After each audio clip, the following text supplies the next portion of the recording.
Greetings, citizens of the world. We are anonymous. And this is Operation Neverland. Opneverland is our latest endeavor to make the internet a safer place for our children and yours to explore.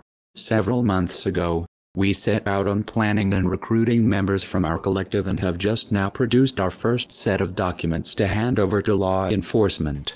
Over the years we have seen a stunning lack of action on the part of law enforcement to combat the ever-growing problem of online predators, and as such have turned our collective attention to the problem.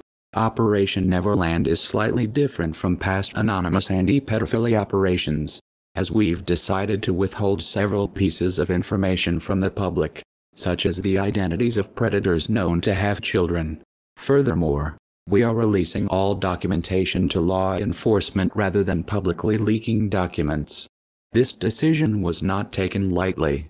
As you well know, anonymous and law enforcement do not always see eye to eye. This is due to an opposing philosophical view of what is morally right and wrong. In this instance, we fight for the same cause in a legal gray area. We not only fight for justice and the rule of law but for the safety of all children. On this subject we believe our means to be the best course of action. We've decided to withhold information to protect the children of those whom we are implicating in this horrendous crime. Some of our main motivations for Operation Neverland are cases such as the Escambia County, Florida doctor who was convicted on sex charges, but still allowed to keep their license and practice. We feel there is a general lack of effort on behalf of law enforcement agencies to combat the ever-growing problem of online predators. The internet is our home, a nation unto itself if you will, and it is our duty to protect it. For this operation we have entered into chat rooms on several platforms and we pose as young women, aged 13 to 17, simply looking to chat. We do not make sexual suggestions, nor do we offer illicit material to our targets.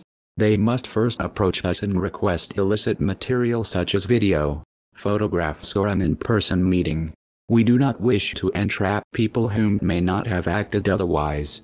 Although we cannot go into detail about our methods, what we can tell you is that through social engineering we obtain personally identifiable information such as IP address, name, address, email, phone numbers and social media accounts.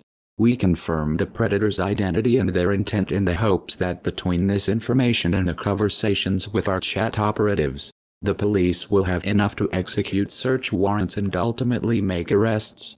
As of the time of writing this release, we plan to release the documents of 30 known predators to law enforcement. Websites such as 321chat.com have long been a hunting ground for this new breed of sexual predator, and it is far past the time to put an end to it. We do this for the betterment of mankind, for the safety of all our children, and so that each and every child is able to freely explore and learn on the internet. We are anonymous. We are legion. We do not forgive. We do not forget. Predators of the world, you should have expected us. Operation Neverland engaged.